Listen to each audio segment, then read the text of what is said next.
नमस्कार मित्रांनो, पूजाच रेसिपीज मध्ये तुमचं सर्वांचंच अगदी मनापासून स्वागत आहे। तोंडाला चव आणणारा आज आपण अगदी उलटा पुलटा वडापाव कसा बनवायचा ते बघणार आहोत। तर सर्वात अगोदर आपण बटाट्याची भाजी कशी तयार करायची ते बघून घेणार आहोत। बटाट्याची भाजी तयार करण्यासाठी गॅसवर पॅन मध्ये आपण 1 टेबलस्पून इतकं तेल गरम करून घेतलेलं आहे। यामध्ये आपल्याला अर्धा टीस्पून इतकी मोहरी काढून घ्यायची आहे आणि मोहरी चांगली आपल्याला तडतडू द्यायची आहे। इथे आपली मोहरी चांगली तडतडलेली आहे। यामध्येच आता आपल्याला चिमूटभर हिंग काढून घ्यायचा आहे। सोबतच इथे मी अर्धा इंच आल्याचा तुकडा, 5 ते 6 लसूण पाकळ्या आणि त्याच्यामध्ये 2 ते 3 हिरव्या मिरच्या घेतलेल्या आहेत आणि ह्या मिक्सरला जाडसर अशा फिरवून घेतलेल्या आहेत। हे सुद्धा आपल्याला यामध्ये काढून घ्यायचं आहे। आता आपण हे अगदी अर्ध्या मिनिटासाठी चांगलं तेलावरती परतून घेणार आहोत। यामध्येच आता आपण 8-10 कढीपत्त्याची पानं, अर्धा टीस्पून हळद, सोबतच इथे मी 4 बटाटे उकडून चांगले किसणीवरती जाड असे किसून घेतलेले आहेत। हे सुद्धा यामध्ये काढून घेऊया।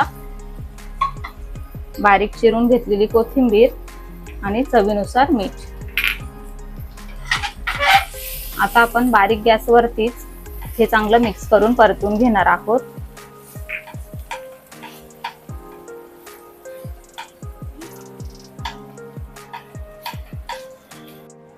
इथे आपली बटाट्याची भाजी चांगली मिक्स करून परतून झालेली आहे, हे बघा, आणि रेडी सुद्धा आहे। आता आपण गॅस बंद करून घेऊया आणि ही भाजी पूर्णपणे थंड करून घेऊया। आणि जोपर्यंत आपली भाजी थंड होतीये तोपर्यंत आपण 2 प्रकारच्या चटण्या तयार करून घेणार आहोत।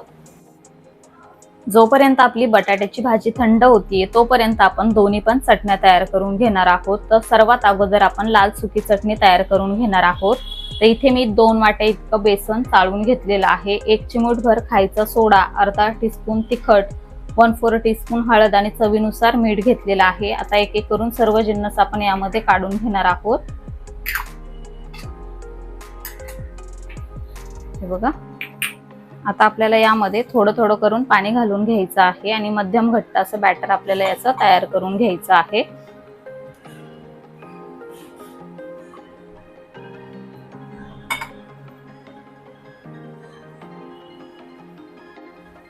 इथे आपलं मध्यम घट्ट असं बॅटर बनवून तयार झालेलं आहे, हे बघा। आता आपण लगेचच याचा चुरा तयार करून घेणार आहोत। गॅसवर कढईमध्ये तेल आपण मध्यम गरम करून घेतलेलं आहे। चमच्याने आता आपण या पद्धतीने असं यामध्ये सोडून घेणार आहोत, हे बघा।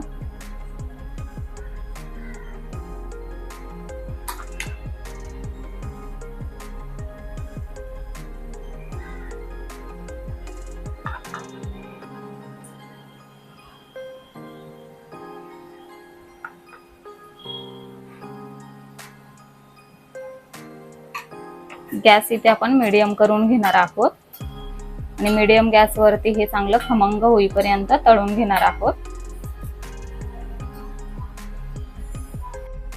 इथे आपण चुरा चांगला खमंग होईपर्यंत तळून घेतलेला आहे। आता आपण हा एका चाळणीवरती काढून घेऊया आणि आणखीन थोडासा आपण चुरा याचा तयार करून घेऊया। इथे आपला चुरा तयार करून झालेला आहे। आता आपण हा पूर्णपणे थंड करून घेऊया। इथे आपला चुरा संपूर्णपणे थंड झालेला आहे। इथे मी एक मिक्सरचं भांडं घेतलेलं आहे। आता आपण हा चुरा यामध्ये काढून घेणार आहोत, बघा। यामध्येच आपल्याला 5 ते 6 लसणाच्या पाकळ्या काढून घ्यायच्या आहेत। याचं मी साल काढलेलं नाहीये, तसंच ठेवून घेतलेले आहेत। सोबतच अगदी पाव चमचा हळद घेतलेली आहे, अर्धा टीस्पून लाल तिखट घेतलेला आहे। आपण चुऱ्यामध्ये मीठ टाकलेलं होतं म्हणून मी अगदी 2 चिमूटभर मीठ घेतलेलं आहे, हे बघा। आता आपण हे सर्व जिन्नस कोरडेच मिक्सर चालू बंद करत फिरवून घेणार आहोत। तर आपल्याला चटणी ही थोडीशी जाडसरच करून घ्यायची आहे, खूप जास्त बारीक वाटायची नाहीये, हे बघा। इथे आपली लाल चटणी बनवून तयार झालेली आहे। आता आपण ही एका बाउलमध्ये काढून घेऊया आणि लगेचच हिरवी चटणी सुद्धा तयार करून घेऊया। हिरवी चटणी तयार करून घेणार आहोत, त्यासाठी इथे मी एक मिक्सरचं भांडं घेतलेलं आहे। 1 मूठभर कोथिंबीर घ्यायची आहे। सोबतच आपल्याला त्यामध्ये 2 हिरव्या मिरच्या त्याचे तुकडे करून घेतलेले आहेत।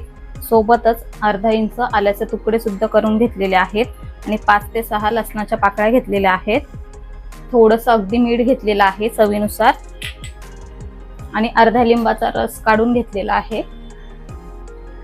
यामध्ये अगदी आपल्याला 1 टेबलस्पून इतकं पाणी काढून घ्यायचं आहे। आता आपण हे मिक्सरला फिरवून घेऊया। इथे आपली हिरवी चटणी सुद्धा बनवून तयार झालेली आहे। इथे मी 6 ब्रेडच्या स्लाइस घेतलेल्या आहेत। तर सर्वात अगोदर आपण एक जी ब्रेडची स्लाइस आहे त्याला वाटीने असं गोल कट करणार आहोत।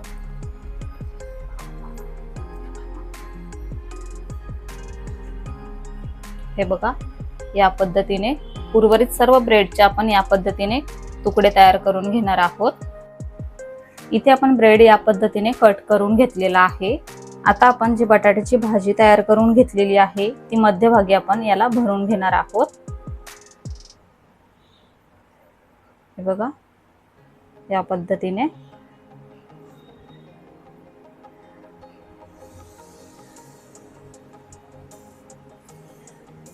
आणि दुसरी जी ब्रेडची स्लाइस आहे ती आपण या पद्धतीने लावून घेणार आहोत। आणि आपण जी हिरवी चटणी तयार करून घेतलेली आहे ती वरच्या बाजूने आपल्याला या पद्धतीने पसरवून लावायची आहे।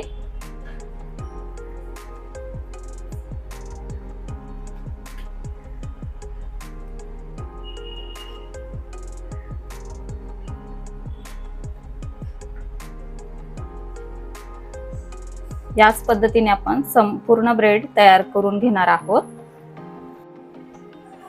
हे बघा, इथे आपले वडे बनून तयार झालेले आहेत। आता आपण हे बेसन पिठामध्ये डीप करून घेणार आहोत।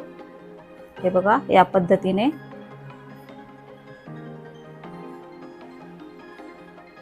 गॅसवरती कढईमध्ये तेल आपण गरम करण्यासाठी ठेवून घेतलेलं आहे। आता आपण हे तेलामध्ये सोडून घेणार आहोत।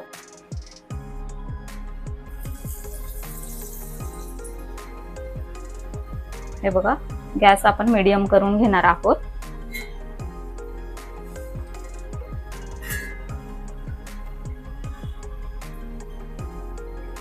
वरच्या बाजूने आपल्याला या पद्धतीने तेल उडवून घ्यायचं आहे, जेणेकरून वरची बाजू सुद्धा चांगली तळली जाईल।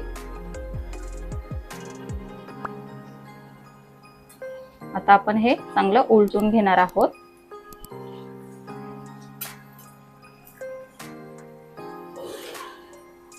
हे बघा, आणि दुसऱ्या बाजूने सुद्धा चांगलं खमंग होईपर्यंत तळून घेणार आहोत। दोन्ही बाजूने आपण चांगलं तळून घेतलेलं आहे। आता आपण हा उलटा पुलटा पाववडा काढून घेणार आहोत।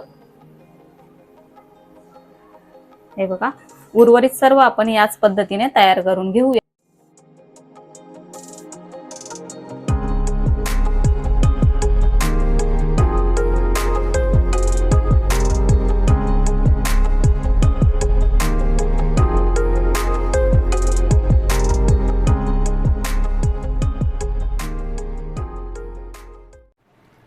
तर अशा प्रकारे इथे आपला उलटा पुलटा वडापाव बनून तयार झालेला आहे। चवीला अगदी जबरदस्त लागतो। नेहमीच आपण वडापाव बनवून खातो किंवा पाववडा बनवून खातो, पण हा एक वेगळा प्रकार आहे। तर घरी नक्की बनवून बघा। आजची रेसिपी तुम्हाला कशी वाटली ते आम्हाला कमेंटद्वारे नक्की कळवा। व्हिडिओ आवडला असेल तर व्हिडिओला लाईक करा, शेअर करा आणि नवनवीन रेसिपीज बघण्यासाठी आपल्या चॅनलला सबस्क्राईब करा। लवकरच भेटूया अशाच एका नवीन रेसिपीसह। तोपर्यंत bye bye, take care, eat healthy live healthy.